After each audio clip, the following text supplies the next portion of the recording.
श्री गणेशाय नमः। श्री हरि। संक्षिप्त स्कंद पुराण।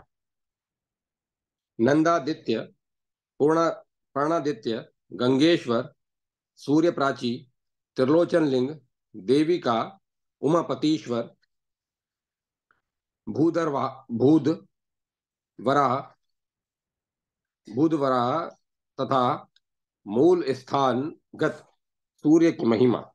वाल्मीकि जी की पूर्व कथा। महादेव जी कहते हैं, तदंतर एकाग्रचित्त होकर नंदादित्य का दर्शन करने के लिए जाएं। पूर्व काल में नंद नाम से प्रसिद्ध एक राजा हो चुके हैं जो सब लोगों को सुख देने वाले थे। उन धर्मज्ञ नरेश के शासन काल में दुर्भिक्ष, रोग, व्याधि, अकाल मृत्यु तथा अनावृष्टि का भय किसी को नहीं था। कुछ काल के अनंतर पूर्व कर्मों के फल से राजा का शरीर बड़े भारी कुष्ठ रोग से व्याप्त हो गया। इससे उन्हें बड़ा वैराग्य हुआ और उन्होंने प्रभास में नदी के तट पर देवादिदेव भगवान सूर्य की स्थापना की। इससे वे रोग से मुक्त हो गए। वहां स्नान और श्राद्ध तर्पण करके नंदादित्य का दर्शन करने वाला मनुष्य फिर मृत्यु लोक में जन्म नहीं लेता, मुक्त हो जाता है। पार्वती, प्राची, सरस्वती के तट पर भगवान पूर्णादित्य का स्थान है। प्राचीन काल में त्रेता युग की बात है। पर्णाद नाम के एक ब्राह्मण ने प्रभास क्षेत्र में आकर बड़ी कठोर तपस्या की। उन्होंने अत्यंत भक्ति भाव से भगवान सूर्य का आराधन तथा वेदोक्त स्तुतियों द्वारा स्तवन किया। तदंतर दीर्घ काल के पश्चात प्रसन्न होकर भगवान सूर्य ने कहा, सुवर्त, मैं इस तपस्या से बहुत प्रसन्न हूं। तुम कोई मनोवांछित वर मांगो। ब्राह्मण ने कहा, भगवान, आप प्रसन्न हो गए, यही मेरे लिए सबसे बड़ा वर और अभिष्ट मनोरथ है। देवेश्वर, आपका दर्शन तो स्वप्न में भी दुर्लभ है। तथापि यदि मुझे वर देना ही है तो मैं प्रार्थना करता हूं कि आप सदा इस स्थान पर निवास करें। एवं मस्तु कहकर भगवान सूर्य अंतर ध्यान हो गए। पर्णार्ध के द्वारा स्थापित होने के कारण वे पर्णादित्य कहलाए। पर्णाद जीवन भर उनकी आराधना में लगे रहे। अंत में उन्हें सूर्यलोक की प्राप्ति हुई। जो भद्रपाद मास की षष्ठी को वहां स्नान और पर्णादित्य का दर्शन करता है, वह कभी कोई कष्ट नहीं पाता। गंगापथ नामक स्थान में महान स्तोत्र वाली गंगा जी और गंगेश्वर शिव हैं। जो वहां स्नान करके गंगेश्वर की पूजा करता है वह भयंकर पातकों से मुक्त हो जाता है। जो मनुष्य वैशाख की पूर्णिमा को सरस्वती नदी में स्नान करके वहीं चमसोद्भेद तीर्थ में पिंड दान देता है, उसे गया से कोटि गुना पुण्य प्राप्त होता है। तदंतर सब पापों का नाश करने वाली तथा संपूर्ण कामनाओं को देने वाली सूर्य प्राची की यात्रा करें। वहां स्नान करके मनुष्य 5 पातकों से मुक्त हो जाता है। ऋषि ऋण के समीप न्यूम कुमती नदी के उत्तर तट पर ऋषियों द्वारा पूजित त्रिलोचन लिंग है, जो सब पापों का नाश करने वाला है। जो भाद्रपद कृष्ण चतुर्दशी को वहां उपवास, रात में जागरण तथा प्रातः काल श्राद्ध एवं विधिवत शिव की पूजा करता है, वह शिवलोक में निवास करता है। ऋषि तीर्थ के समीप देवी का नामक उत्तम क्षेत्र है, जो इच्छा अनुसार फल देने वाला है। वहीं ऋषियों और सिद्धों से घिरा हुआ महासिद्ध वन है, जो भांति भांति के वृक्षों और लताओं से व्याप्त तथा पर्वतों से सुशोभित है। देविका के उत्तर तट पर जो मैं उमापतीश्वर नाम से निवास करता हूँ, वह क्षेत्र मुझे बहुत प्रिय है। पार्वती, वहां मेरा विग्रह उमा नाम के तुम्हारे विग्रह से संयुक्त है, इसीलिए उमापति नाम से मेरी प्रसिद्धि हुई है। जो पोष मास की अमावस्या को वहां श्राद्ध करता है, उसका वह श्राद्ध अक्षय होता है। बुद्धिमान मनुष्य वहां गौ, भूमि, स्वर्ण तथा वस्त्र का दान करे। जब सब देवताओं ने उस श्रेष्ठ नदी का आवाहन किया है, इस कारण वह पापनाशिनी देवी का कही गई है। वहीं भगवान भूधर वराह का दर्शन करना चाहिए। चारों वेदों में उनके चारों पैर हैं। युप उनकी दाढ़ है। क्रतु उनके दांत हैं। श्रुवा मुख है। अग्नि जीवा है। कुश रोम है। ब्रह्म मस्तक है। दिन और रात उनके नेत्र है। वेदांग कानों के आभूषण हैं। इस प्रकार यज्ञ में वराह भगवान उस स्थान पर स्थित है। अश्वनी मास की अमावस्या तथा एकादशी को जब सूर्य कन्या राशि पर स्थित हो, गुण युक्त प्यास पया गुण युक्त पायस एवं गुण युक्त हविष लेकर नमो व पित्रो रसाय इत्यादि मंत्र से उसको तथा अन्य भोजन सामग्री को अभिमंत्रित करें। तेजस्वी सुक्रम इत्यादि मंत्र से घी और दधी, क्रवणों इत्यादि मंत्र से दही अभिमंत्रित करें। अपायास्यव इत्यादि मंत्र के द्वारा दूध अभिमंत्रित करके जितने व्यंजन और भक्ष्य भोज्य पदार्थ हैं, उन सब को महान इंद्रेण इत्यादि मंत्र के द्वारा अर्पण करें। संवत्सर इत्यादि मंत्र के द्वारा जल अर्पण करें। इस प्रकार ब्राह्मण भोजन करा कर वहां पिंड दान देना चाहिए। प्राचीन काल में शमी मुख नामक एक ब्राह्मण था। उसके विशाख नाम का एक पुत्र हुआ, जो बड़े भयंकर कर्म करने वाला था। उसने एकमात्र माता पिता की सेवा को छोड़कर और कोई सत्कर्म कभी नहीं किया था। तदंतर दीर्घ काल के पश्चात उसके माता पिता बहुत वृद्ध हो गए और मृत्यु के निकट पहुंचे। वे रोग आदि से अत्यंत व्याकुल थे। विशाख प्रतिदिन जंगल में जाता और अपनी शक्ति का प्रयोग करके दूसरों का धन लूट लाता। उसी धन से वह अपने माता पिता और पत्नी का पोषण करता था। एक समय उसी मार्ग से तीर्थ यात्रा परायण सप्तऋषि जा रहे थे। उन्हें देखकर विशाख ने डंडा उठाया और कठोर वचनों द्वारा उन्हें घुड़कते हुए कहा, ठहरो ठहरो। वे मुनि परम शांत थे।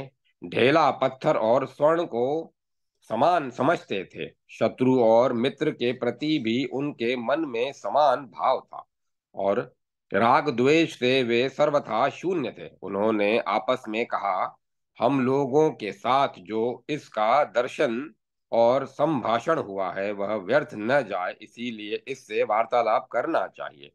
ऐसा निश्चय करके अंगिरा ने कहा, तस्कर, थोड़ी देर तक सावधान होकर मेरी बात सुनो। मैं तुम्हारे हित के लिए ही सच्ची बात कह रहा हूँ। पहले यह बताओ कि तुम्हारे घर में किस गोत्र के कौन कौन लोग रहते हैं। तस्कर बोला, मुने, मेरे घर में बूढ़े माता पिता और मेरी संतानहीन पत्नी है और एक मैं हूँ, पांचवा कोई नहीं है। अंगिरा ने कहा, तुम पाप से जो धन कमाते हो, उससे उन सब की पुष्टि हो रही है।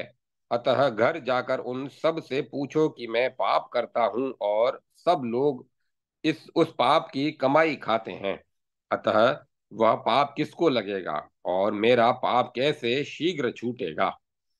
मुनि के यूं कहने पर विशाख तुरंत अपने घर चला गया और मुनि की कही हुई बातें अपने माता पिता से कहे उसने पूछी।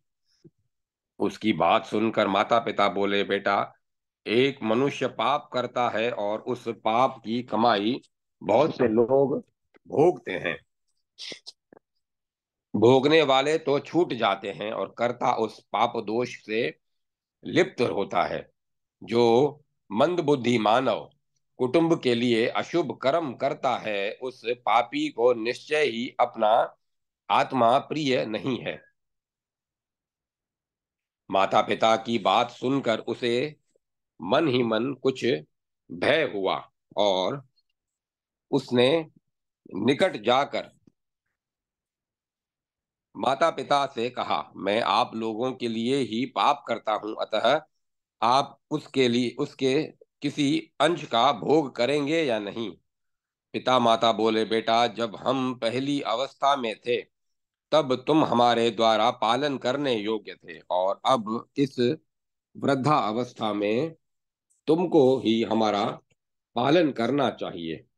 ब्रह्मा जी ने यही पिता पुत्र का पारस्परिक धर्म बतलाया है। हमने तुम्हारे लिए जो शुभाशुभ कर्म किया है उसको हम भोगेंगे, और अब तुम जो शुभ या अशुभ कर्म करते हो उसका भोग तुम्ही को भोगना पड़ेगा। अतः विद्वान पुरुष को सदा शुभ कर्म ही करने चाहिए। चोरी, खेती, ब्याज व्यापार अथवा नौकरी कुछ भी करके तुम हमें प्रतिदिन भोजन देते हो, उसका दोष हमको नहीं लगता। माता पिता की बात सुनकर विशाख ने पत्नी से भी वही बात पूछी। उसने भी वही उत्तर दिया जो माता पिता ने दिया था। इससे विशाख को बड़ा वैराग प्राप्त हुआ। वह बार बार अपनी निंदा करता हुआ बहुत दुखी हुआ और बोला, मुझे पाप कर्म परायण दुष्कर्मी को धिक्कार है। मुझे पाप कर्म परायण दुष्कर्मी को धिक्कार है, जो विवेक से शून्य और सत्संग से रहित है, जो विद्वान पुरुषों की सेवा नहीं करता वही पाप करता है। उस पापी को अपना आत्मा प्रिय नहीं है। इस प्रकार सोच विचार करता हुआ वह ऋषियों के समीप आया और मधुर वाणी में आदर पूर्वक कहा, मुने, अब आप पधारिए। यह अपना कुशासन और कमंडलू कुशासन और कमंडलू लीजिए। ये है आपके वलकल, चीर और मृग चर्म। ये सब लेकर मेरा अपराध क्षमा कीजिए। मैं दीन हूँ, कृपण हूँ तथा सत्संग से वंचित एवं मूर्ख हूँ, मुझे क्षमा कीजिए। आज से मैं इस साधु निंदित, क्रूर एवं भयंकर कर्म से निवृत्त हो गया। अब मुझे इस पाप कर्म का कोई प्रायश्चित बताइए, जिससे आपकी कृपा से मैं पाप से मुक्त हूँ। ऋषियों ने कहा, वत्स, तुमने बहुत अच्छी बात पूछी है। एकाग्र चित्त होकर सुनो। मैं तुम्हें गोपनीय बात बतलाऊंगा। उसे किसी के सामने कहना नहीं चाहिए। उसके जप से तुम अवश्य पाप मुक्त हो जाओगे। यह 4 अक्षर वाला मंत्र तुम उच्च स्वर से जपते रहो। उच्च स्वर से जपते रहो। यह मनुष्यों के सब पापों को हरने वाला तथा स्वर्ग और मोक्ष देने वाला है। उनके यूं कहने पर विशाख प्रतिदिन उस मंत्र का जाप करने लगा और वे मुनि वहां से चले गए।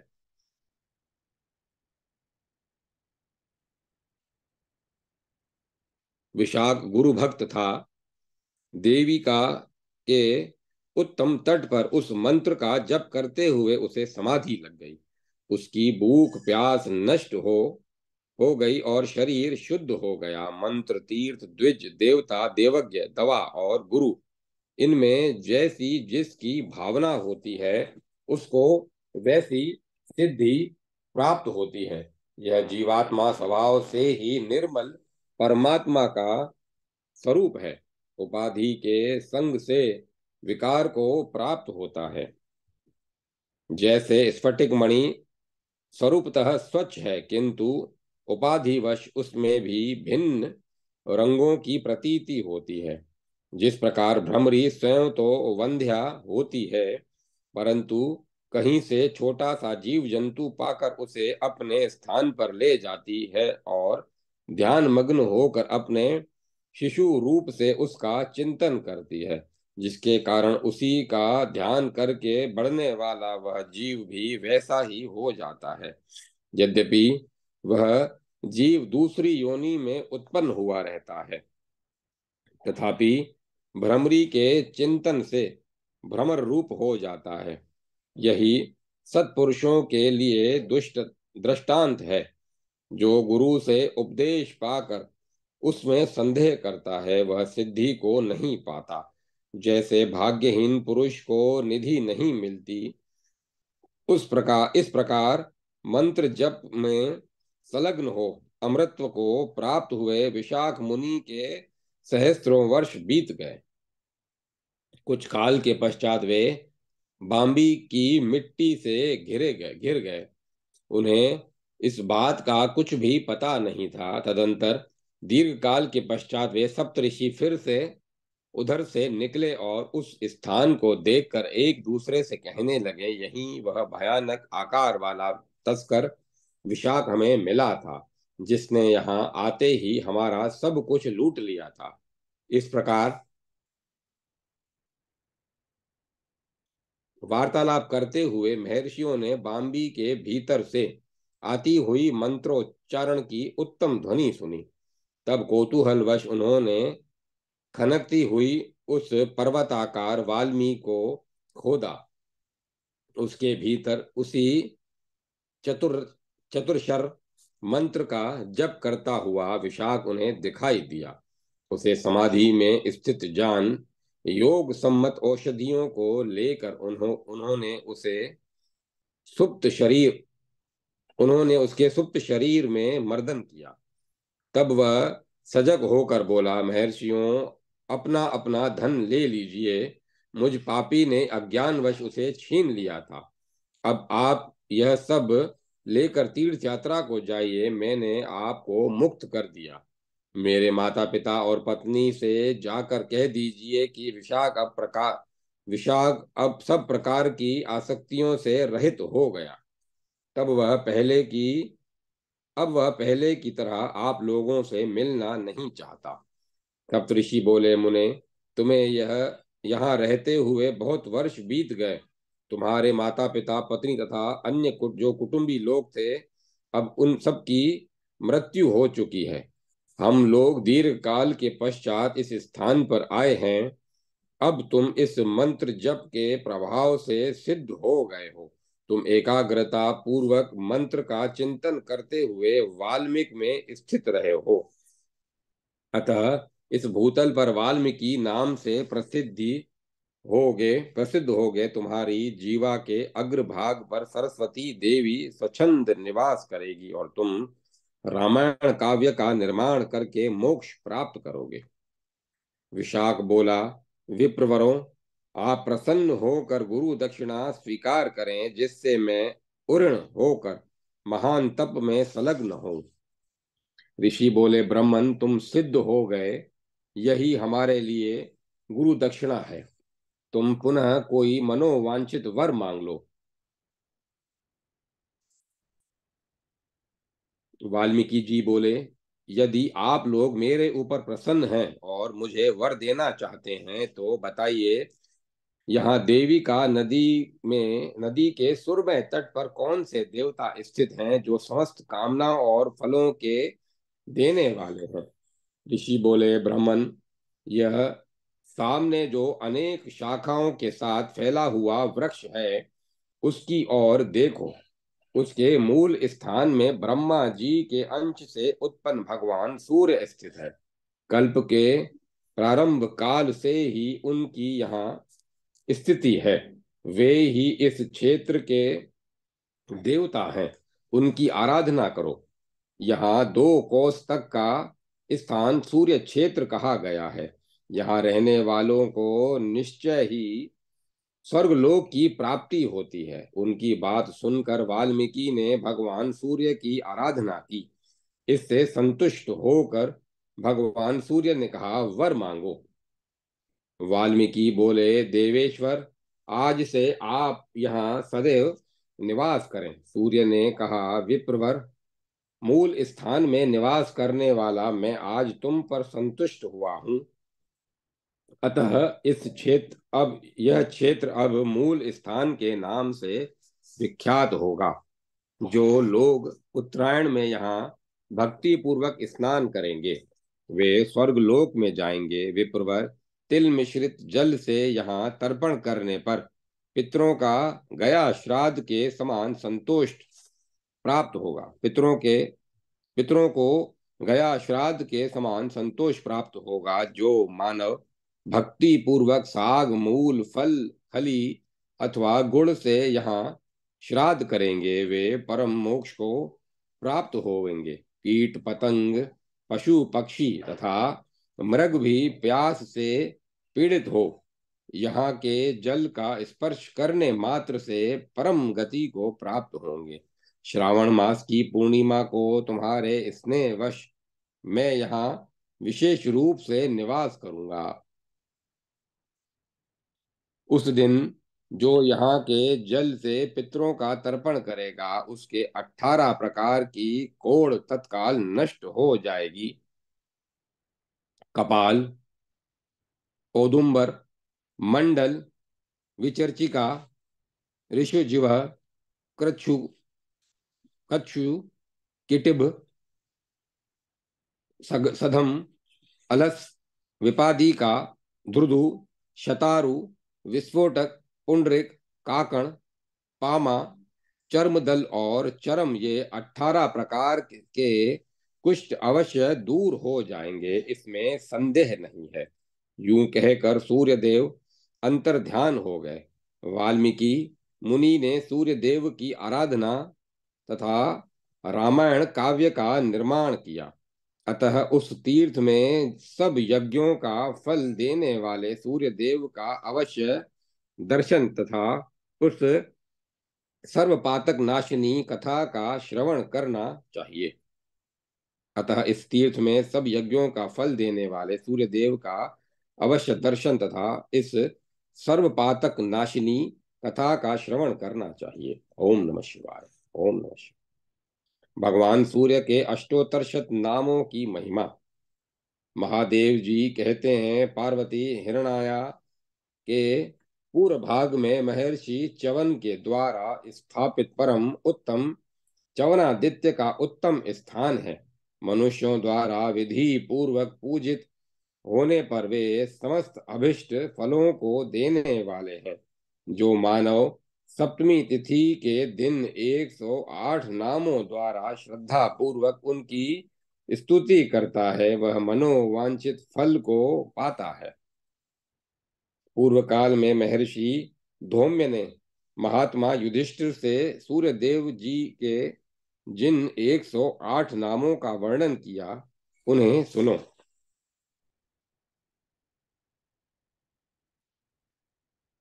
सूर्य, अर्यमा, भग, त्वष्टा, पुषा, अर्क, सविता, रवि, गभस्तिमान, अज, काल, मृत्यु, धाता, प्रभाकर, पृथ्वी, बल, तेज, आकाश, वायु, परायण, सोम, बृहस्पति, शुक्र, बुध, अंगारक, मंगल, इंद्र, विवस्वान, दीप्तांशु, शुचि, शौर्य, शनेश्वर, ब्रह्मा, रुद्र, विष्णु, स्कंद, वैश्वण, वैश्वण, यम, वेदुत, जठराग्नि, ऐंधन, तेजपति, तेजपति, धर्मध्वज, वेदकर्ता, वेदांग, वेदवाहन, कृत, सतयुग, त्रेता, द्वापर, कली, सर्व माराश्रय अथवा संवत्सरात्मक,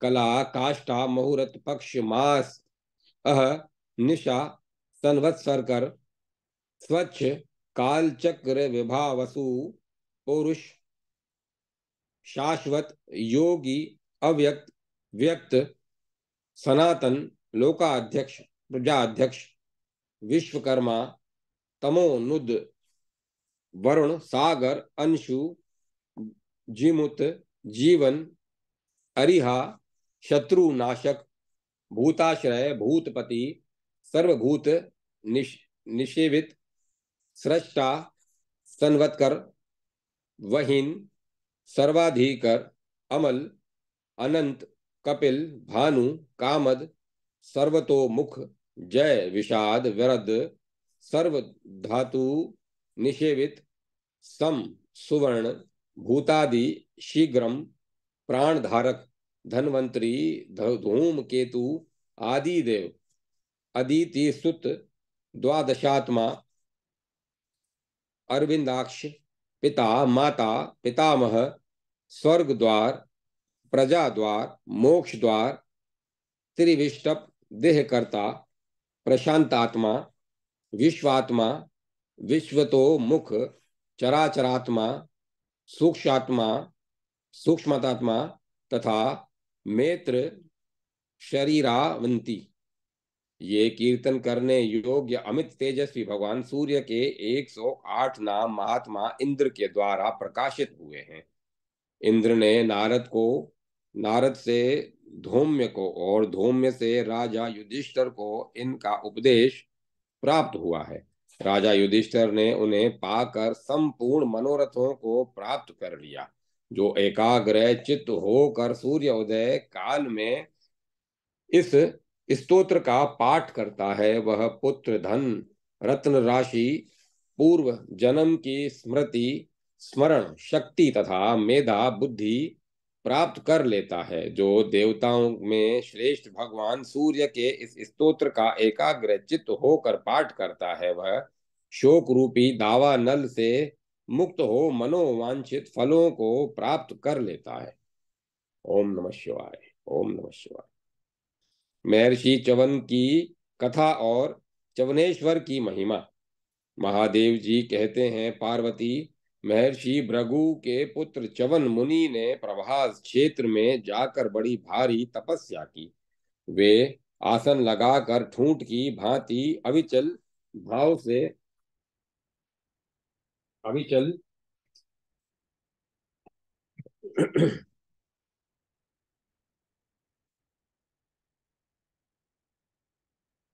अविचल भाव से बहुत समय तक एक ही स्थान पर बैठे रहे।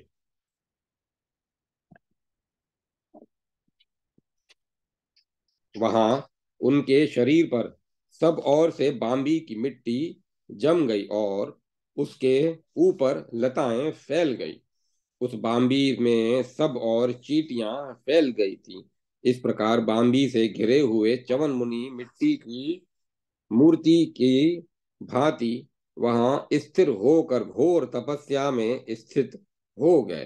तदंतर किसी समय राजा शर्याती तीर्थ यात्रा के प्रसंग से श्री सोमनाथ जी का दर्शन करने के लिए पाप नाशक प्रभास क्षेत्र में आए। राजा के सुकन्या नाम की एक कन्या थी, जो सखियों से घिरी हुई वहां वन में घूमने लगी। घूमते घूमते वह च्यवन मुनि के बांबी के समीप जा पहुंची। वहां उनके चमकते हुए नेत्र को देखकर उसने कौतूहलवश सोचा, यह क्या है। फिर उसने कांटे से उन दोनों नेत्रों को छेद दिया। नेत्रों के जाने पर मुनि के कोप से राजा शर्याती के सैनिकों का मल मूत्र रुक गया। इससे सारी सेना बहुत दुखी हुई। यह देख राजा को भी बड़ा दुख हुआ। वे बोले, आज किसने यहाँ महात्मा भार्गव का अपकार किया है, उसे तुम लोग शीघ्र बताओ। सैनिकों ने उत्तर दिया, हमें किसी अपकार करने वाले का पता नहीं है। तब राजा ने अपने सहद्रों से पूछा। सैनिकों को दुख से व्याकुल तथा पिता को चिंतित देखकर सुकन्या ने कहा, पिताजी, मैं इस वन में घूम रही थी। इतने में एक बांबी के भीतर से मुझे जुगनू की भांति चमकते हुए दो प्रकाश दिखाई पड़े। मैंने अज्ञानवश उन्हें भींद डाला। यह सुनकर राजा शर्याती शीघ्र ही बांबी के पास आए और उन्होंने तपोवृद्ध एवं वयोवृद्ध च्यवन मुनि का दर्शन किया। तदंतर वे हाथ जोड़कर सैनिकों के कष्ट निवारण के लिए प्रार्थना करते हुए बोले, भगवान, मेरी बालिका ने अज्ञानवश जो आपका अपराध किया है उसके लिए क्षमा करें। इसके बाद महर्षि की आज्ञा से शर्याती ने उन्हें अपनी कन्या ब्याह दी और स्वयं सेना के साथ नगर को प्रस्थान किया। सुकन्या परम उत्तम तपस्वी पति को पाकर प्रेम पूर्वक तपस्या और नियम से रहती हुई उनकी सेवा करने लगी। मुनि के यहाँ जो अतिथि आते उनका यथोचित सत्कार करके वह शीघ्र ही महर्षि च्यवन की सेवा में संलग्न हो जाती थी। कुछ काल के पश्चात अश्वनी कुमार नामक देवता उस वन में आए। उन्होंने सुंदर दांतों वाली सुकन्या को स्नान करके जाते हुए देखा और उसके समीप जाकर कहा, वामुरु, तुम किसकी स्त्री हो और इस वन में किस लिए घूम रही हो? सुकन्या ने प्रसन्न होकर कहा, आप लोग मुझे राजा शर्याती की पुत्री तथा महर्षि च्यवन की पत्नी जाने। अश्वनी कुमार बोले, तुम्हारे पिता ने जानबूझकर इन गतायु महर्षि के साथ तुम्हारा विवाह कैसे किया?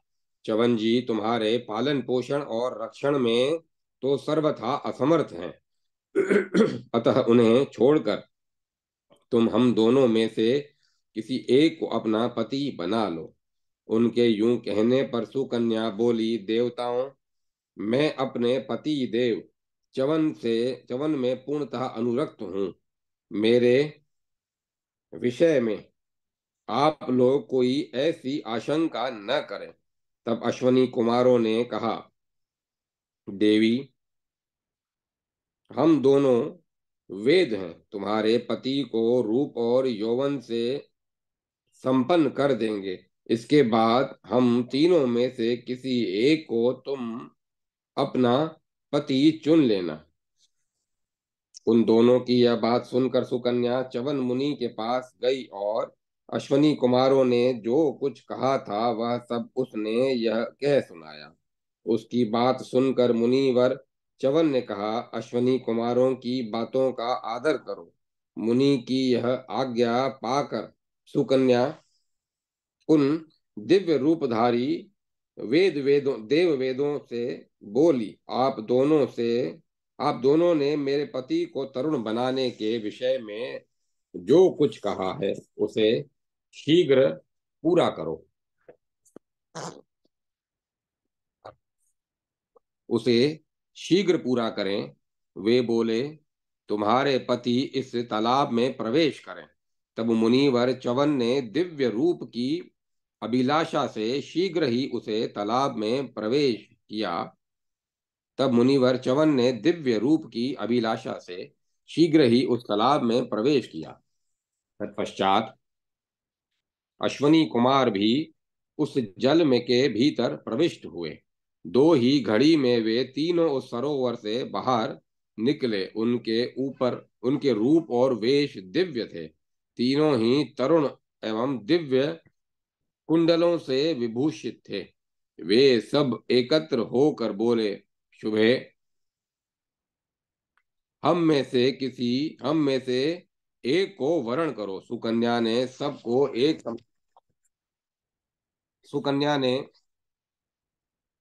सबको एक समान रूप वाले देखकर अपने मन में और बुद्धि से निश्चय करके अपने पति च्यवन मुनि को पहचान लिया और एकमात्र उन्हीं का वरण किया। अपनी पत्नी को पाकर तेजस्वी महर्षि च्यवन अश्वनी कुमारों से बोले, आप दोनों ने कृपा करके मुझे दिव्य रूप और तथा तरुण अवस्था से संयुक्त किया और मुझे अपनी पत्नी की प्राप्ति हुई। इसीलिए मैं आप दोनों को यज्ञ भाग का अधिकारी बनाऊंगा। मुनि की यह बात सुनकर अश्वनी कुमार प्रसन्नता पूर्वक चले गए। तदंतर राजा शर्याती ने जब सुना कि महर्षि च्यवन को नई अवस्था प्राप्त हुई है, तब वे बहुत प्रसन्न हुए और सेना के साथ उनके आश्रम पर गए। पुत्री और जमाता को देव कुमारों की भांति देखकर राजा शर्याती के हर्ष की सीमा न रही। महर्षि च्यवन ने रानी सहित महाराज शर्याती का पूर्ण सत्कार किया और समीप बैठकर वार्तालाप किया। बातचीत में ही उन्होंने राजा से कहा, राजन, मैं आपसे आज्ञा मैं आपसे यज्ञ कराऊंगा। आप सब सामग्री एकत्र करें। राजा शर्याती इस प्रस्ताव से बहुत प्रसन्न हुए। उन्होंने शुभ मुहूर्त में यज्ञ मंडप निर्माण कराया। उस मंडप में महर्षि च्यवन ने राजा से आज्ञा राजा से यज्ञ प्रारंभ कराया और उसमें अश्वनी कुमारों के लिए सोम रस का भाग ग्रहण किया।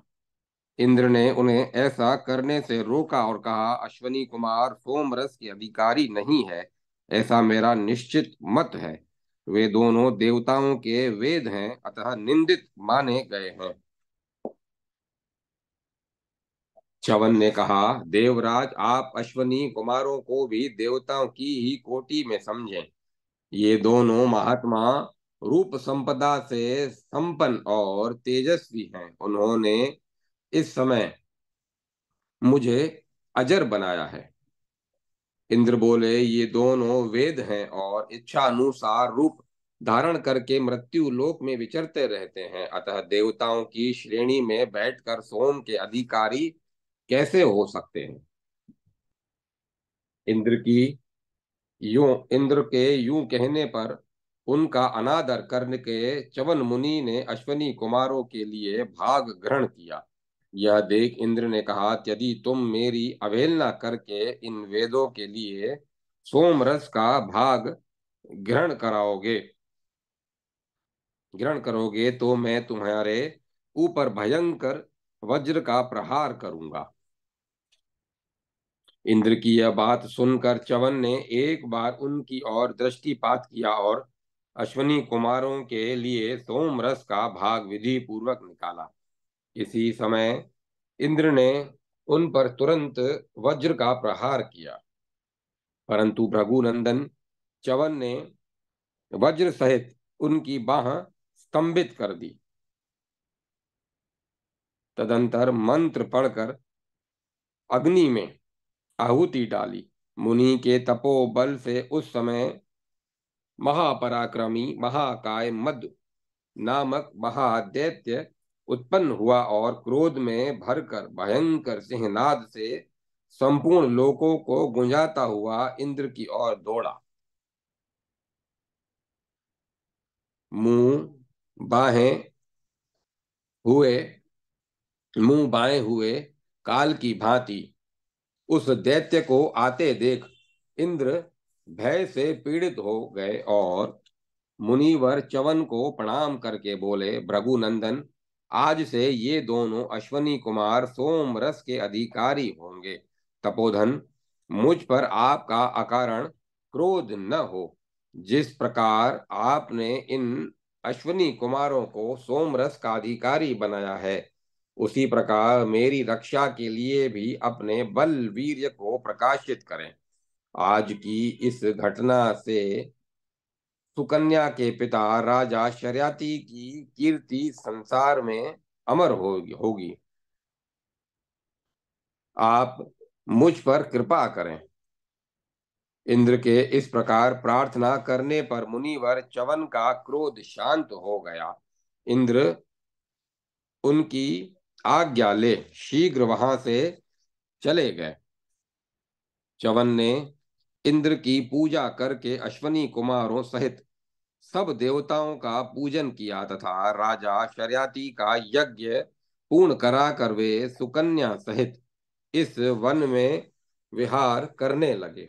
उनके द्वारा स्थापित च्यवनेश्वर लिंग महापातकों का नाश करने वाला है। जो विधि पूर्वक च्यवनेश्वर की पूजा करता है वह अश्वमेध यज्ञ का फल पाता है।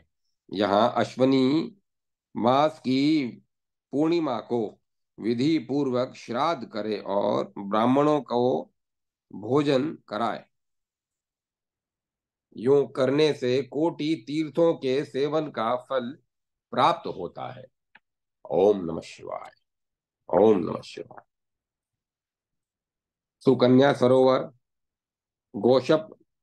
गोशपद तीर्थ, गंगेश्वर, बालादित्य, पाताल गंगा तथा कुबेरेश्वर की महिमा। कुबेर के द्वारा शिव की स्तुति। महादेव जी कहते हैं, पार्वती, जहाँ च्यवन मुनि के साथ अश्वनी कुमारों ने स्नान किया था, वह जलाशय सुकन्या सरोवर के नाम से विख्यात है। जो नारी तृतीया को उस सरोवर में स्नान करती है, उसकी गृहस्थी 7,000 जन्मों तक नष्ट नहीं होती और उसका पुत्र दरिद्र, अंगहीन, दीन तथा अंधा नहीं होता। तदंतर न्योकुमती नदी के तट पर जाकर परम उत्तम गोशपद तीर्थ में गया श्राद्ध करें। उसके उसके बाद भगवान वराह का दर्शन करके नारी गृह की यात्रा करें। फिर मातृसुत की पूजा करके सागर संगम में स्नान करें। फिर न्यून कुमती के तट पर जाकर मुनिवर अगस्त जी के शुदाहर नामक दिव्य आश्रम पर जाएं। वह समस्त पातकों का नाश करने वाला है।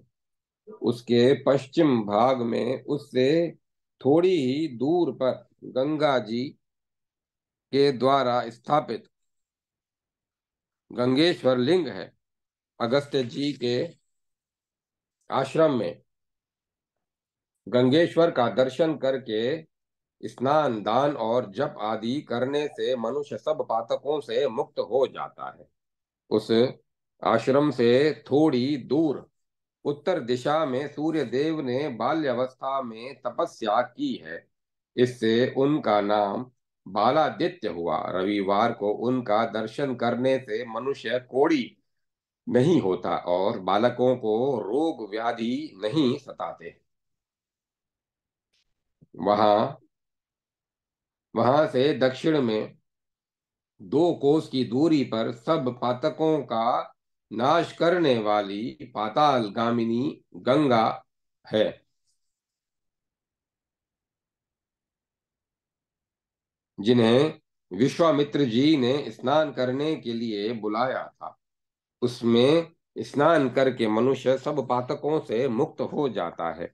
वहां गंगेश्वर, मित्रेश्वर तथा बालेश्वर का दर्शन करने से मनुष्य को संपूर्ण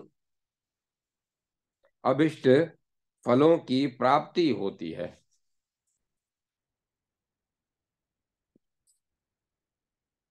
शास्त्र ज्ञान तथा शील से संपन्न धर्मात्मा कुबेर ने न्यून कुमति के तट पर एक शिवलिंग स्थापित किया, जो कुबेरेश्वर के नाम से विख्यात है।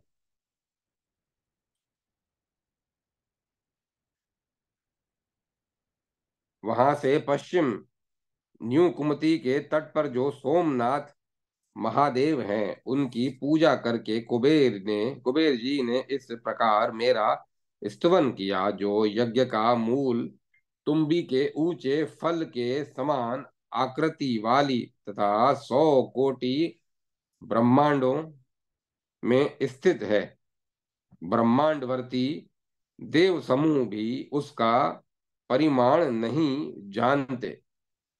महेश्वर की वह कोई महामहिम लिंग मूर्ति सदा हमारी रक्षा करे।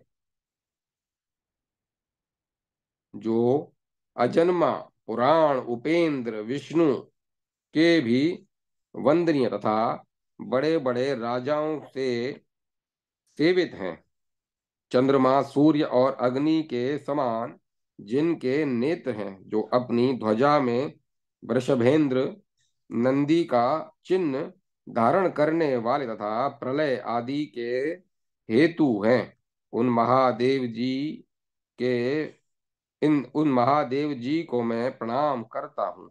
जो सबके एकमात्र ईश्वर देवताओं के एक ही बंधु योग से प्राप्त होने वाले संपूर्ण विश्व के निवास स्थान, विस्मय के आधार, अनंत शक्ति संपन्न, ज्ञान जनक तथा धैर्य आदि गुणों के कारण सर्वोत्कृष्ट हैं, अथवा जिनमें धैर्य आदि गुणों की अधिकता है, उन भगवान शिव को मैं नमस्कार करता हूँ। जिनके हाथों में पिनाक, पाश, अंकुश और त्रिशूल शोभा पाते हैं, जो मस्तक पर जटा जूट धारण करते हैं, जिनके शब्दोच्चारण की ध्वनि मेघ के समान गंभीर है, जिनके संपूर्ण अंगों की कांति स्फटिक मणि के समान उज्जवल और कंठ में नीला चिन्ह है, जो सहस्त्रों मूर्ति धारण करने वाले विशिष्ट पुरुष हैं,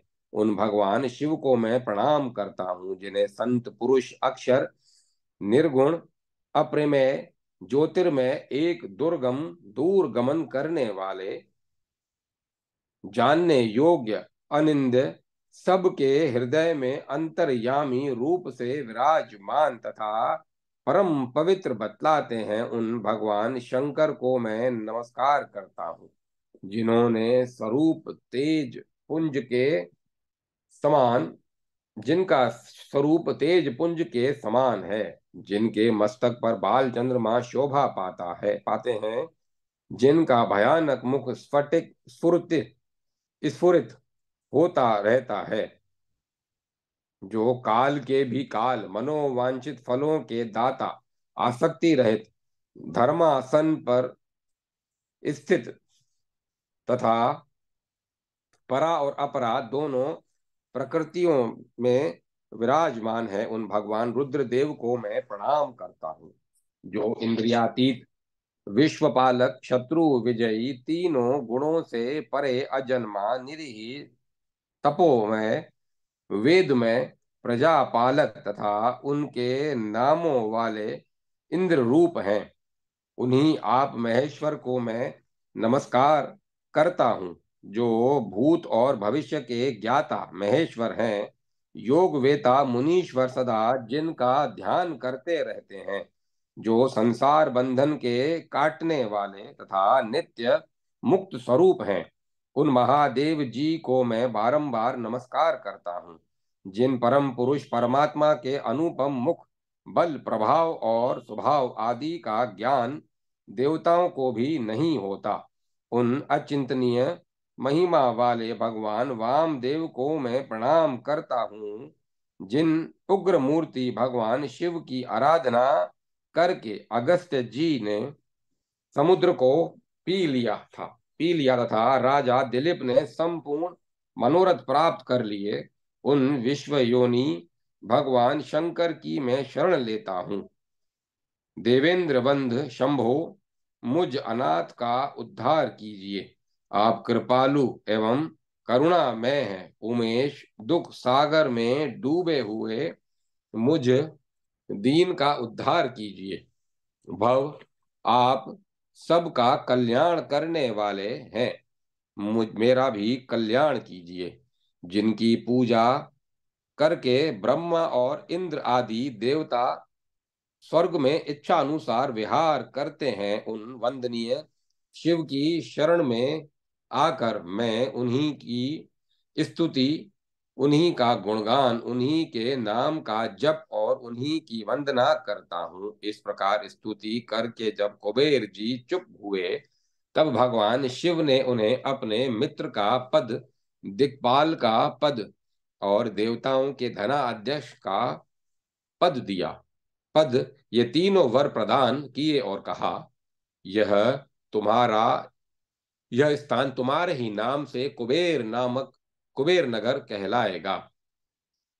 तुमने इस स्थान से पश्चिम में जो शिवलिंग स्थापित किया है, उसका जो पुरुष श्री पंचमी के दिन विधि पूर्वक पूजन करेगा, उसके यहाँ 7 पीढ़ियों तक लक्ष्मी बराबर बनी रहेगी।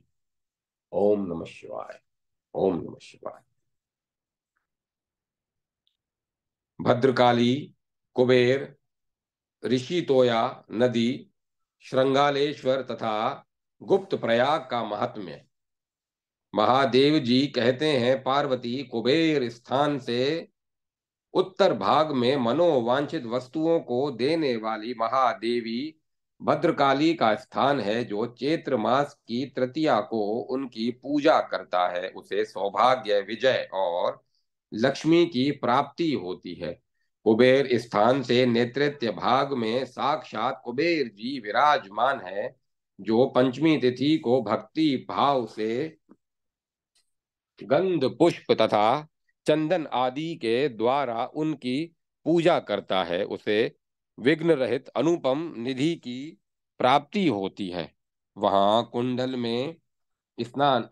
में स्नान करने से ब्रह्म हत्या जैसे पापों का नाश हो जाता है। उसके पूर्व भाग में बालकरेश्वर लिंग तथा उत्तर भाग में गया क्षेत्र सहित अंबिका स्थान है। उन दोनों के दर्शन से मनुष्य वाजपेय यज्ञ का फल पाता और समस्त पापों से मुक्त हो जाता है। कुबेर स्थान से 10 कोस की दूरी पर पुष्कर नाम का तीर्थ है। उससे अग्नि कोण में 14 कोस दूर देवकुल नामक स्थान है, जहां देवताओं का समागम हुआ है। उसके पश्चिम भाग में ऋषि तोया नदी है, जो समस्त पातकों का नाश करने वाली तथा ऋषियों को प्रिय है। जो मनुष्य उसमें विधिवत स्नान करके पितरों का तर्पण करता है, वह 70,000 वर्षों तक के लिए पितरों को तृप्त कर देता है। इतना ही नहीं, उसे 7 जन्मों के पापों से छुटकारा मिल जाता है। परम पवित्र देवदारू वन में सहस्त्रों ऋषि निवास करते थे। वे सभी प्रतिदिन बावली, कुआं और तड़ाग आदि में स्नान करते थे। वहां रहते उन्हें बहुत समय व्यतीत हो गए। उनके पुत्र पौत्रों की संख्या बढ़ गई और वे दारुक वन में सब और फैल कर रहने लगे। एक दिन उन सब ने एकत्र होकर परस्पर विचार किया कि हम लोग ब्रह्मलोक में चलकर ब्रह्मा जी की प्रार्थना करें, जिससे यहाँ कोई नदी प्रकट हो। ऐसा निश्चय करके वे तपोधन मुनि ब्रह्मलोक में गए और वहां ब्रह्मा जी की अनेक प्रकार से स्तुति करने लगे। ऋषि बोले, ओमकार स्वरूप आपको नमस्कार है। संपूर्ण विश्व की सृष्टि करने वाले आपको बार बार नमस्कार है। समस्त संसार की रक्षा करने वाले आप परमात्मा को नमस्कार है। और जगत का संहार करने वाले तथा ब्रह्म रूपधारी आपको नमस्कार है। पितामह आपको नमस्कार है। सूर्य ज्येष्ठ आपको नमस्कार है। उन ऋषियों के इस प्रकार स्तुवन करने पर लोक पितामह ब्रह्मा जी बहुत प्रसन्न हुए और बोले, विप्रवरों, तुम्हारा स्वागत है। मैं इस दिव्य स्तोत्र से बहुत संतुष्ट हूँ। तुम कोई उत्तम वर मांगो। ऋषियों ने कहा, सुरश्रेष्ठ, आप हमें स्नान करने के लिए कोई पाप नाशनी नदी प्रदान कीजिए। उनके यूं कहने पर ब्रह्मा जी ने वहां मूर्तिमती नदियों की ओर दृष्टिपात किया। उन्हें देखकर फिर कमंडलू की ओर दृष्टि डाली। तब वे सभी नदियां उनके कमंडलू में प्रवेश कर गईं। ब्रह्मा जी बोले, महर्षियों, ये सब महापुण्यमयी नदियां कृपा पूर्वक भूलोक में जाने के लिए इस कमंडलू में प्रविष्ट हुई हैं। यदि इनमें से किसी एक को भेजूं तो औरों के मन में क्रोध होगा। अतः इस कमंडलू में स्थित सभी नदियों को मैं देवदारू वन में जाने के लिए छोड़ता हूँ। यूं कहकर ब्रह्मा जी ने उन सब को छोड़ दिया और कहा, मैंने ऋषियों की प्रार्थना से तोय रूपा इन नदियों को स्नान के लिए दिया है। इसीलिए इनसे प्रकट होने वाली नदियां ऋषि तोया नाम से प्रसिद्ध होंगी। इस प्रकार देवदारू वन में ऋषि तोया नदी का आगमन हुआ आगमन हुआ है। पूर्ववाहिनी ऋषि तोया नदी जहाँ समुद्र में मिली है, वहाँ जो मनुष्य स्नान और जलपान करते हैं वे धन्य हैं। वहाँ प्रातः काल गंगा, पूर्वाह्न काल में यमुना और मध्याह्न काल में सहस्त्रों नदियों के साथ सरस्वती, उपराह्न काल में नर्मदा तथा सायहन काल में सूर्य पुत्री तप्ती नदी बहती है। यूं जानकर जो विद्वान उसमें स्नान और विधिवत श्राद्ध करता है, वह उसके फल का भागी होता है। ऋषि तोया पश्चिम 2 कोस दूर श्रृंगालेश्वर ऋषि तोया के पश्चिम 2 कोस दूर श्रृंगालेश्वर लिंग है, जो सब पातकों का नाश करने वाला है। वहाँ गुप्त प्रयाग, माधव देव तथा गंगा, यमुना और सरस्वती के वहाँ स्नान, जल स्पर्श तथा पूजन करके मनुष्य सब पापों से मुक्त हो जाता है। वहाँ ब्रह्म कुंड, विष्णु कुंड तथा रुद्र कुंड है। उनके अतिरिक्त चौथा त्रिसंगम तीर्थ भी है, जहाँ गंगा, यमुना और सरस्वती तीनों का संगम हुआ है। ब्रह्म कुंड में 1 करोड़, विष्णु कुंड में भी 1 करोड़ और रुद्र कुंड में 1.5 करोड़ तीर्थ हैं। पश्चिम में ब्रह्म कुंड, पूर्व में वैष्णव कुंड और मध्य भाग में रुद्र कुंड है, जहाँ कुंड के मध्य भाग में गंगा जी निकलकर सूर्य पुत्री यमुना से मिली हैं। वहाँ संगम कहलाता है। इन दोनों के सूक्ष्म अंतर में गुप्त सरस्वती की स्थिति मानी गई है।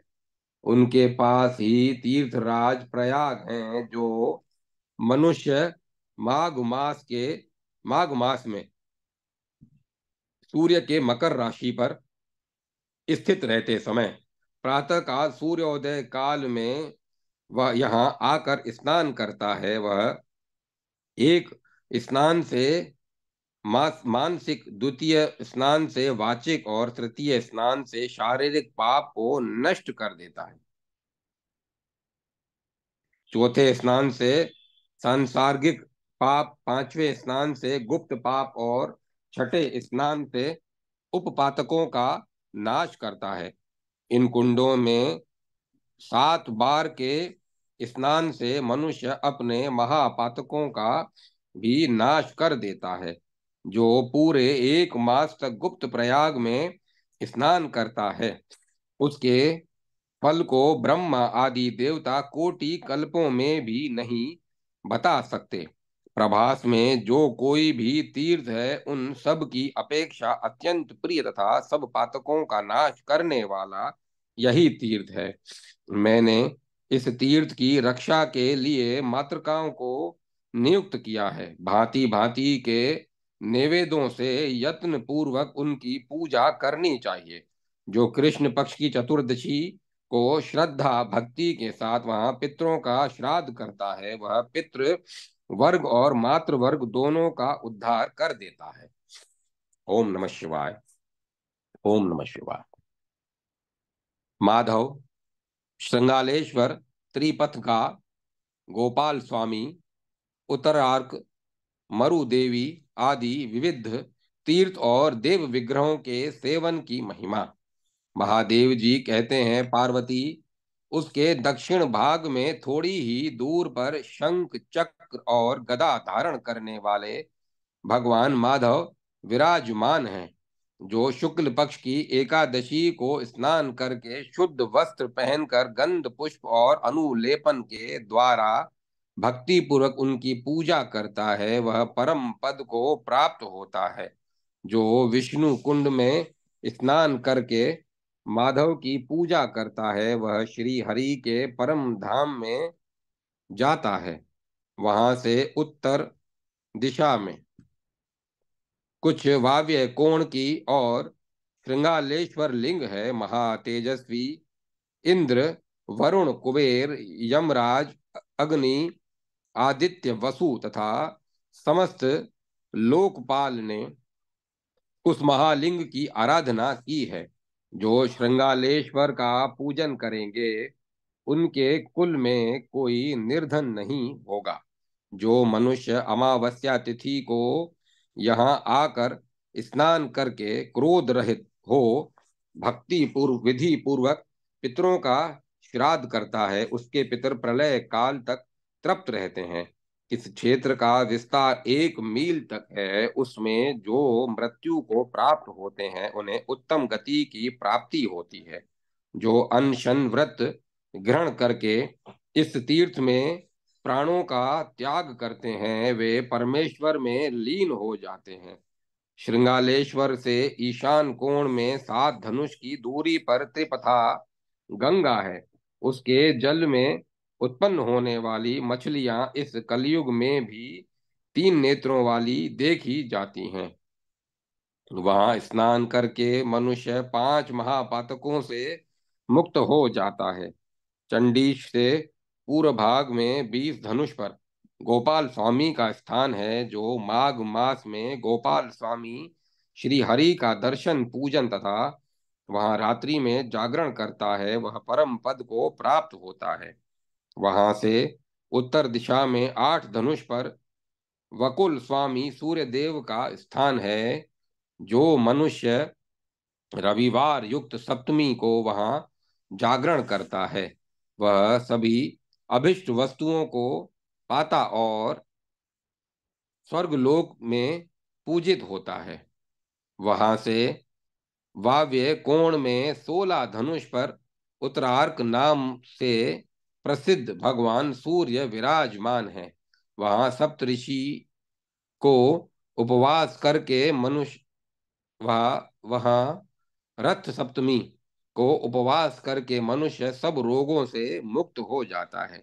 वहीं देवकुल से आग्नेय कोण में 2 कोस दूर समुद्र के सुरमय तट पर परम उत्तम ऋषि तीर्थ है। वह पत्थर की आकृति वाले ऋषि लोग वहां पत्थर की आकृति वाले ऋषि लोग आज भी देखे जाते हैं जो सब पातकों का नाश करने वाले हैं। वहां से पश्चिम दिशा में आधे कोस पर मरु देवी है जो मरुद गणों के द्वारा पूजित तथा समस्त अभिष्ट वस्तुओं को देने वाली है। मनुष्य को चाहिए कि समस्त कामनाओं की सिद्धि के लिए महानवमी और सप्तमी तिथि को गंध पुष्प आदि उपचारों द्वारा यत्न पूर्वक उनकी पूजा करे। देवकुल में देवकुल से पूर्व में 10 कोस पर शबर स्थान में क्षेमादित्य नाम से प्रसिद्ध सूर्य देव का स्थान है। उनका दर्शन करके मनुष्य क्षेम तथा अर्ध सिद्धि का भागी होता है। रविवार युक्त सप्तमी को पूजित होने पर वे समस्त अभिष्ट वस्तुओं को देते हैं। देवकुंड से उत्तर और भास्कर से दक्षिण कंटकशोधनी कंटक शोधनी देवी का स्थान है। जो मनुष्य अष्टमी तथा नवमी के दिन उनकी पूजा करता है उसको राक्षसों और पिशाचों से भय नहीं होता और वह उत्तम सिद्धि को पाता है। उससे पूर्व दिशा में थोड़ी ही दूर पर ब्राह्मणों द्वारा स्थापित ब्रह्मरेश्वर लिंग है। जो ऋषि तोया के जल में स्नान करके उसका पूजन करता है वह ब्राह्मण जड़ता से रहित एवं वेदज्ञ होता है। भगवती चंडी के गणों द्वारा वह स्थान सुरक्षित है। मैंने सीमा सहित वह स्थान ब्राह्मणों को दे दिया है। स्थलकेश्वर से पूर्व दिशा में कुछ आग्नेय कोण की ओर विश्वकर्मा जी द्वारा स्थापित दो महापुण्यमय लिंग हैं। विश्वकर्मा सब जब नगर का निर्माण करने के लिए वहां आए, उस समय उन्होंने पहले शिवलिंग की स्थापना की। तत्पश्चात पुनः नगर निर्माण का कार्य प्रारंभ किया। विवाह और गृह प्रतिष्ठा आदि करके आदि प्रत्येक कार्य के आदि और अंत में उन दोनों लिंगों की पूजा करके मनुष्य तत्काल सिद्धि को पाता है। वहां से दक्षिण भाग में समस्त पातकों का नाश करने वाले दुर्गादित्य नामक सूर्य देव के समीप जाएं। जो रविवार युक्त सप्तमी में उनका पूजन करता है, वह उसके सब दुख और अनेक प्रकार के कुष्ठ नष्ट हो जाते हैं। वहां से दक्षिण भाग में ऋषि तोया के तट पर सोमेश्वर लिंग है, जिसका नाम पहले भूतेश्वर था। सोमेश्वर का दर्शन पूजन करके मनुष्य सब पापों से मुक्त हो जाता है। वहां से उत्तर भाग में कुछ वायव्य कोण की ओर सिद्धिदायक विनायक विराजमान है, जिन कुबेर को मैंने आप अपना सखा बताया है, वे ही गणनाथ रूप से इस स्थान में लोगों को सिद्धि प्रदान करने के लिए स्थित हैं। जो मंगलवार युक्त चतुर्थी को लड्डू सहित नाना प्रकार के भक्ष्य भोज्य पदार्थों द्वारा उनकी विधि पूर्वक पूजा करता है, उसे निश्चय ही सिद्धि प्राप्त होती है। तदंतर ऋषि तोया के तट पर स्थित सर्व विघ्न नाशक विनायक का दर्शन करने के लिए जाए। वे साक्षात त्रिपुरांतक शिव हैं और गज रूप धारण करके महाक्षेत्र प्रभास में ऊंचे स्थान पर अपने कोटि गणों के साथ स्थित हैं। अतः निर्विघ्नता पूर्वक यात्रा की सिद्धि के लिए गंध पुष्प आदि उपचारों द्वारा उनका पूजन करना चाहिए। योगक्षेम की सिद्धि के लिए उनकी यात्रा का महोत्सव भी करना चाहिए। वहां से उत्तर महाकालेश्वर देव हैं, जो उस पुर के अधिष्ठाता रौद्र रूपधारी भैरव हैं। पूर्णमासी और अमावस्या को उनकी महापूजा करनी चाहिए। जो महोदय तीर्थ में स्नान करके महाकाल का दर्शन करता है, वह 7,000 जन्मों तक संसार में धनाढ्य होता है। वहां से ईशान कोण में महोदय तीर्थ है, उसमें विधि पूर्वक स्नान करके जो देवताओं और पितरों का तर्पण करता है, उसे प्रतिग्रह जनित दोष से भय नहीं होता। उस तीर्थ की रक्षा के लिए महाकाल के उत्तर भाग में मेरी प्रेरणा से मातृकाएं रहती हैं। वहां स्नान करके मनुष्य पहले उन मातृकाओं की ही पूजा करे। वहां से वायव्य कोण में संगमेश्वर लिंग है और उससे भी पूर्व दिशा में पाप नाशनी कुंडिका है, जहाँ बड़वा नल सहित सरस्वती जी आई हैं। जो कुंडिका में स्नान करके संगमेश्वर का पूजन करता है, उसका सहस्त्र जन्मों तक लक्ष्मी पुत्र तथा प्रियजनों से कभी वियोग नहीं होता। वह जन्म से लेकर मृत्यु तक के समस्त पापों से मुक्त हो जाता है। उस स्थान से 3 योजन उत्तर तप्तोदक स्वामी है, जहाँ भगवान विष्णु ने युद्ध करके दैत्यराज तल का वध किया था। जो मानव तप्त कुंड में स्नान करके तल स्वामी की पूजा तथा स्नान करता है, वह करोड़ों यात्राओं का फल पाता है।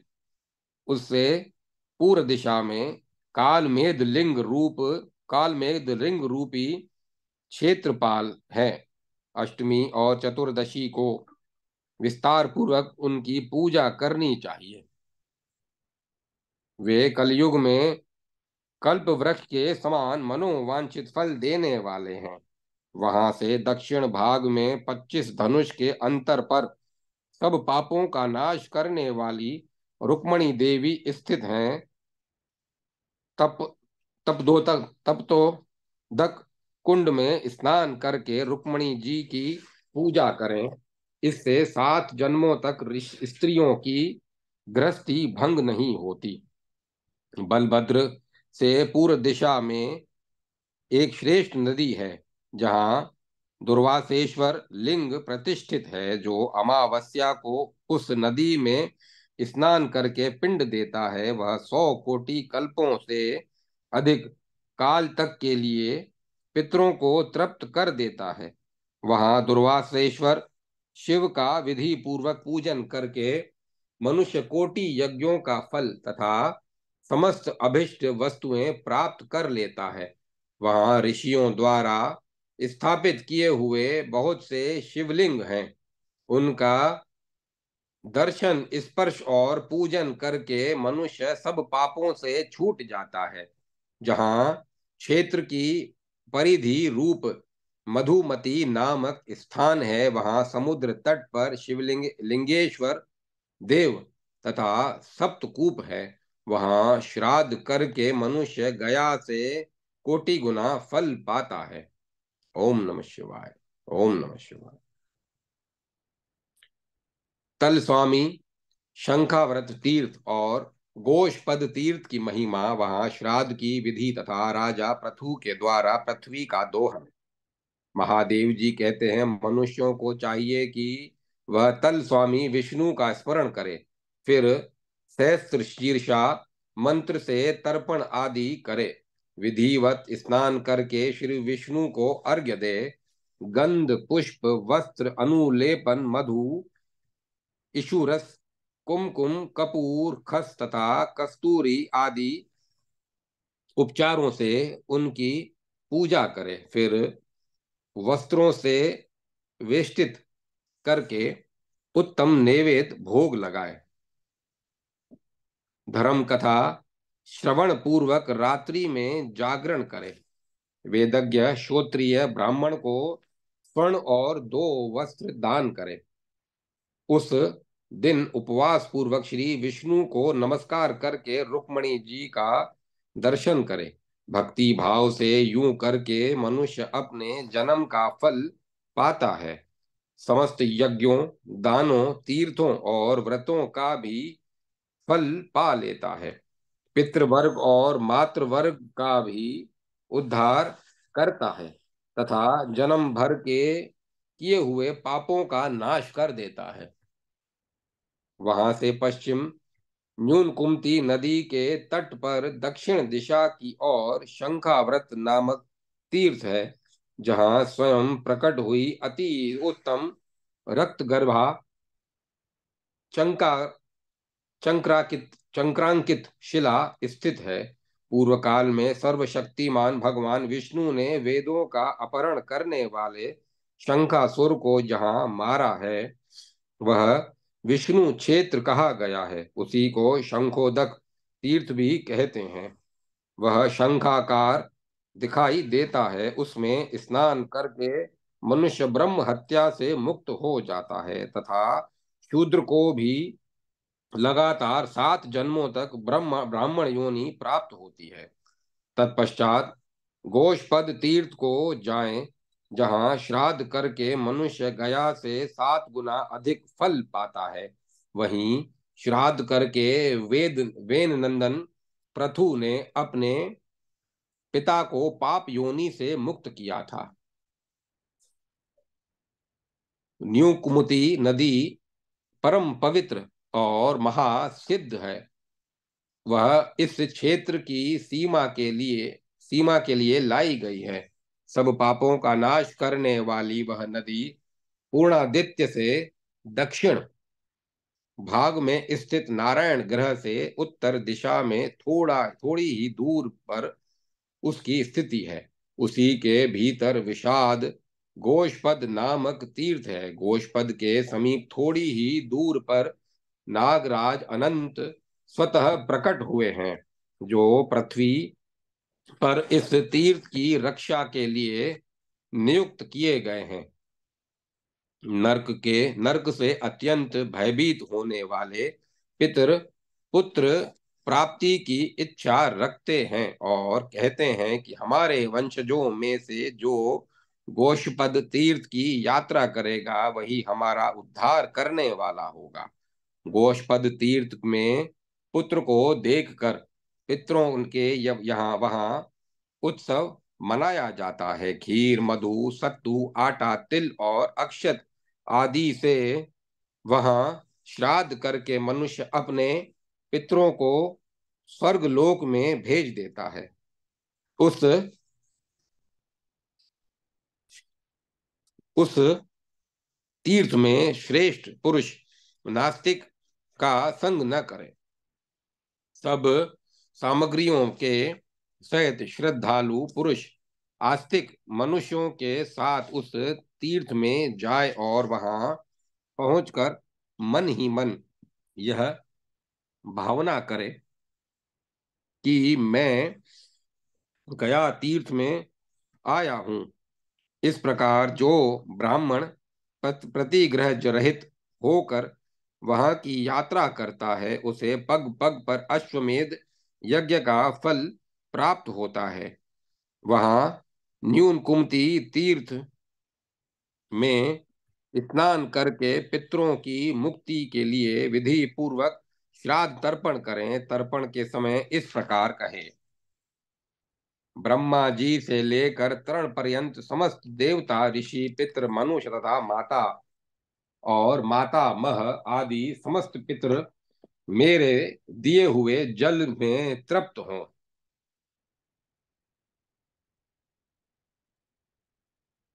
इस प्रकार विधि पूर्वक तर्पण करके मनुष्य शास्त्रोक्त विधि से पिंड युक्त श्राद्ध करे। पहले शास्त्र के ज्ञाता निर्दोष ब्राह्मणों को आमंत्रित करके उन्हें अर्घ्य देकर इस प्रकार कहे।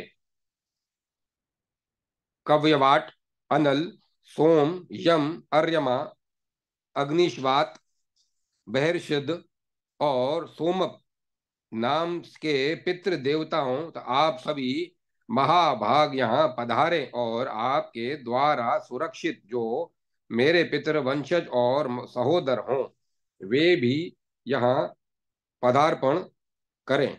पितामह, उन सबको पिंडदान देने के लिए मैं यहाँ आया हूँ। यूं कहकर फिर निम्नांकित मंत्र का उच्चारण करें। पिता पितामह, प्रपितामह, माता मातामही, प्रपितामही, पिता पितामह, प्रपितामह, माता पितामही, प्रपितामही, मातामह, प्रमातामह तथा वृद्ध प्रमातामह आदि जो पितर हैं उनके लिए मेरे द्वारा दिए हुआ यह पिंड अक्षय रूप से उपस्थित हो। सोम, मंगल और बृहस्पति रूप भगवान विश्वंभर को नमस्कार है। इस प्रकार नमस्कार और पूजन करके गोष्पद के समीप अनाथ पितरों के लिए पिंडदान दें। इस उस समय निम्नांकित स्तुति का पाठ करना चाहिए। हमारे कुल में जो लोग मरे हैं किंतु जिनकी सदगति नहीं हुई है, जो रौरव, अंधत्रामिस्त्र और काल सूत्र आदि नरकों में पड़े हैं, उनके उद्धार के लिए मैं यह पिंड देता हूँ। जो अनंत यातनाओं में पड़े हैं, प्रेत लोकों में गए हुए हैं, पशु पक्षी कीट सर्प अथवा वृष योनि में स्थित हैं, उन सब के लिए मैं यह पिंड देता हूँ। जो हमारे बांधव नहीं हैं, जो हमारे बांधव हैं तथा जो अन्य जन्मों में बांधव रहे हैं वे सब इस पिंडदान से सदा तृप्त रहें। मेरे जो पितर प्रेत रूप में विराजमान हैं वे सब इस पिंडदान से सदा तृप्त रहें। जो पितर तथा बांधव आदि स्वर्ग, अंतरिक्ष एवं भूलोक में स्थित हैं, जिनका मरने के बाद संस्कार नहीं हुआ है, यह पिंड उन सबको मुक्ति देने वाला हो जो मेरे पितृकुल में, मातृकुल में, गुरुकुल में, ससुरकुल तथा बंधु कुल में रहे हैं, तथा उनके इनके अतिरिक्त भी जो बांधव कहे गए हैं, मेरे कुल में जिनके लिए पिंडदान आदि क्रियाएं नहीं हुई हैं, जो स्त्री और पुत्र से रहित हैं, जिनके श्राद्ध आदि कर्मों का लोप हो गया है, जो जन्म से अंधे, पंगु और विकृत रूप वाले रहे हैं, जो कच्चे गर्भ की अवस्था में ही मर गए हैं, इस प्रकार मेरे कुल में जो ज्ञात अथवा अज्ञात पूर्वज मृत्यु को प्राप्त हुए हैं, उन सब के लिए मैंने यह पिंड दिया है। यह अक्षय होकर उन सब को प्राप्त हो। मेरे सभी पितृ सदा के लिए प्रेत भाव से मुक्त हो जाएं। इस गोषद गोष्पद तीर्थ में जो कुछ भी मधु मिश्रित गो दुग्ध, घृत और खीर आदि दिया गया है, वह सब पूर्वोक्त सभी पितरों को अक्षय होकर प्राप्त हो। तदंतर श्राद्ध करता वहां वेद मंत्रों का स्वाध्याय करे, सब पुराण सुनाए, ब्रह्मा विष्णु सूर्य तथा रुद्र संबंधी नाना प्रकार के स्तोत्रों का पाठ करे, ऐन्द्रिय सूक्त, सोम सूक्त, पवमान सूक्त, ब्रह्मत साम, रथंतर साम, ज्येष्ठ साम, शांति का अध्याय, मधु ब्राह्मण तथा मंडल ब्राह्मण का भी यथा संभव पाठ करे। ये सब स्तोत्र पितरों को प्रसन्न करने वाले हैं। इस प्रकार न्यून कुमती नदी में स्नान करके उत्तम गोष्पद तीर्थ में विधि पूर्वक पिंडदान करने के पश्चात पुनः निम्नांकित मंत्र का पाठ करें। ब्रह्मा आदि देवता और श्रेष्ठ मुनिवर साक्षी रहे, मैंने इस तीर्थ में आकर पितरों का ऋण चुकाया है। श्रेष्ठ देवताओं, मैं पितृ कार्य के लिए इस तीर्थ में आया हूँ। आज मैं तीनों ऋणों से मुक्त हो गया, इस बात के आप सभी लोग साक्षी रहें। इस प्रकार उत्तम गोष्पद तीर्थ की परिक्रमा करके ब्राह्मणों को दक्षिणा दे और पिंडों का नदी में विसर्जन कर दे। वृद्धि श्राद्ध में माता से आरंभ करके गया और पिता से प्रारंभ करके श्राद्ध करना चाहिए। वृद्धि श्राद्ध में माता से आरंभ करके और गया में पिता से प्रारंभ करके श्राद्ध करना चाहिए।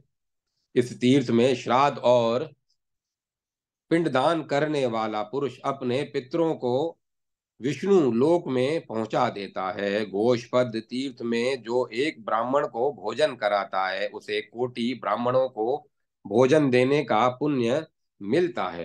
पूर्व काल में वैन नामक राजा जो हो गए हैं, वह मृत्यु की कन्या का पुत्र था।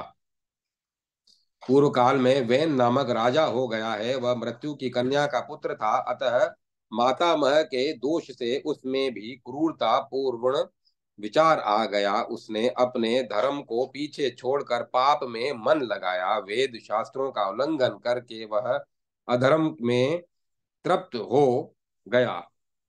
उसका विनाश काल उपस्थित था, इसीलिए उसकी ऐसी बुद्धि हुई है। मैं ही सब यज्ञों और श्रेष्ठ ब्राह्मणों के द्वारा स्तुवन और पूजन करने योग्य हूँ।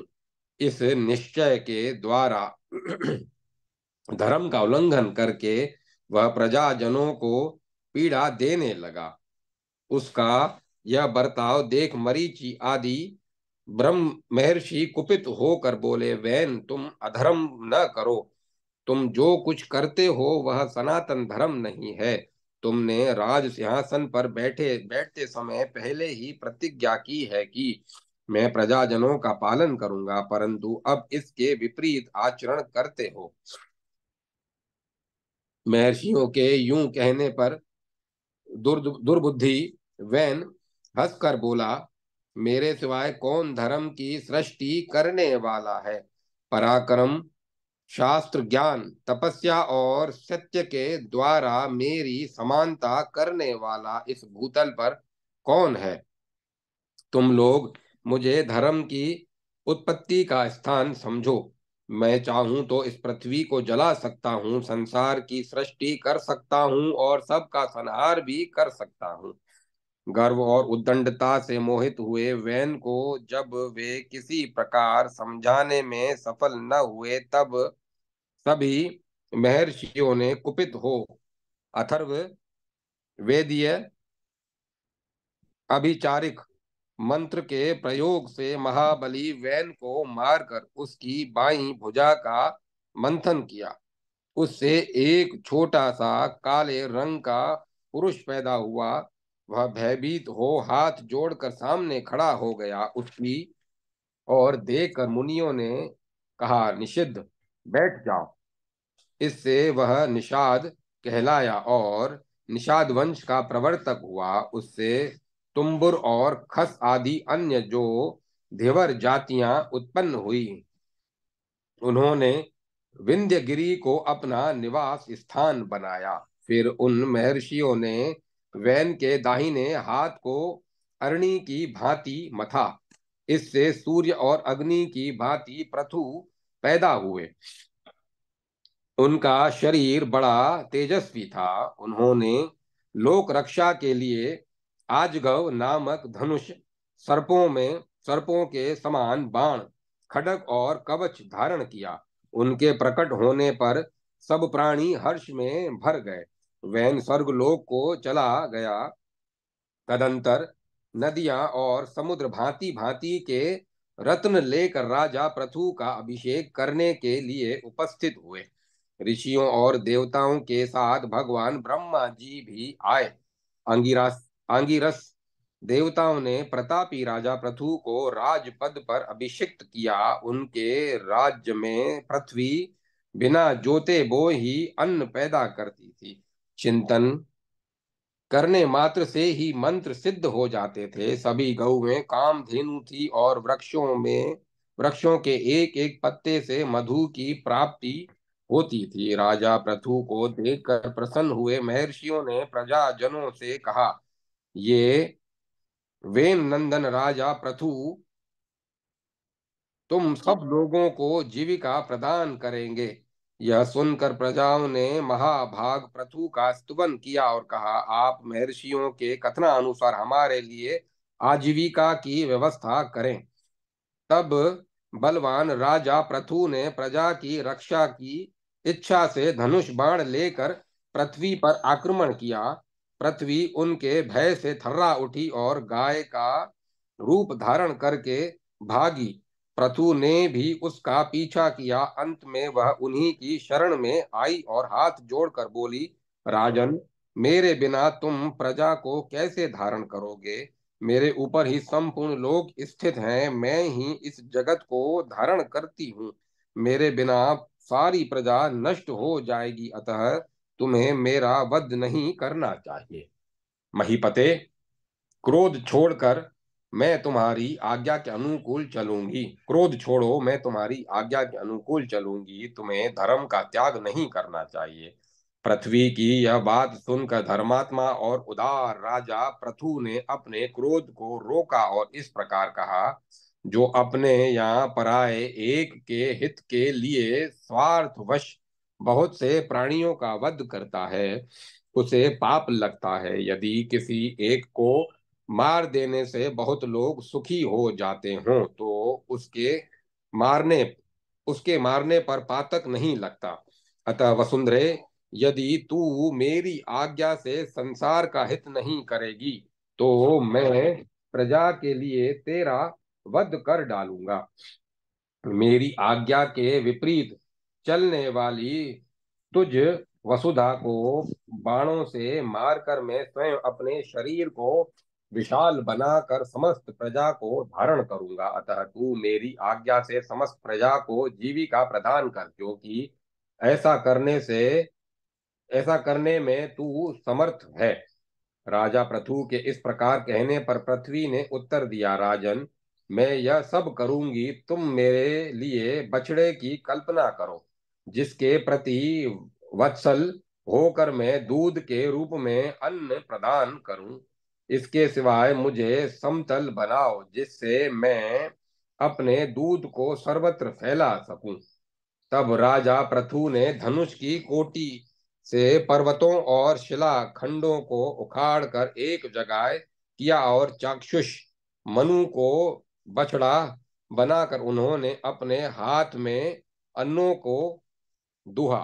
तदंतर चंद्रमा बछड़ा हुए, बृहस्पति दुहने वाले बने, गायत्री आदि छंद दुग्ध पात्र हुए और तपस्या और सनातन ब्रह्म उन्हें दुग्ध रूप में प्राप्त हुआ। फिर इंद्र आदि देवताओं ने स्वर्ण में पात्र लेकर इस पृथ्वी को दुहा। उस समय इंद्र बछड़ा और सूर्य दोहने वाले हुए, उनका दूध अमृतमय था। इसी प्रकार पितरों ने भी चांदी के पात्र में अपनी तृप्ति के लिए सुधा रूप दुग्ध का दोहन किया। उनके लिए वेवस्वत मनु बछड़ा और अंतक दोहने वाले थे। आसुरों ने लोहे के पात्र में माया शक्ति का दोहन किया। उस समय दूध दोहने वाला द्विमूर्धा और बछड़ा विरोचन था। उस माया रूप दूध से ही दैत्य आज भी मायावी हैं। नागों ने तक्षक को बछड़ा बनाकर तुम्बे के पात्र में विष रूपी दूध दोहा। उस समय वासुकी दुग्धा थे, इसीलिए सर्प बड़े विषैले होते हैं। यक्षों और पुण्य जनों ने कुबेर को बछड़ा बनाकर कच्चे पात्र में अंतर्धान शक्ति का दोहन किया। उनके दुग्धा थे रजत नाग। राक्षसों और पिशाचों ने भी पृथ्वी से कपाल रूपी पात्र में रक्त में दूध का दोहन किया। उनकी ओर से सुमाली बछड़ा था और ब्रह्मो पेत कुबेर दुग्धा। गंधर्वों और समस्त अप्सराओं ने चित्र रथ को बछड़ा बनाकर कमल के पात्र में उत्तम गंध का दोहन किया। मुनि पुत्र रुचि उनकी ओर से दुग्धा हुए थे। पर्वतों ने पृथ्वी से मूर्तिमयी औषधियों तथा भांति भांति के रत्नों को दूहा। उनका बछड़ा हिमालय दुहने वाला मेरुगिरी तथा पात्र हिमालय था। वृक्ष और लता आदि वनस्पतियों ने पलाश का पात्र लेकर पृथ्वी को दोहा। कटने पर पुनः अंकुरित हो जाना, यही उनका दुग्ध था। खिला हुआ शाल वृक्ष उनका दुग्धा और पाकड़ का वृक्ष उनका बछड़ा था। इस प्रकार समस्त लोकों के हित के लिए राजा पृथु ने सबका धारण पोषण करने वाली इस पृथ्वी का दोहन किया। उन्होंने धर्म से भूतल वासियों का रंजन किया, इसीलिए उन्हें राजा कहा गया। तभी से इस पृथ्वी पर राजा शब्द की प्रसिद्धि हुई। ओम नमः शिवाय। ओम नमो नारायण। ओम तत्सत। अब कथा को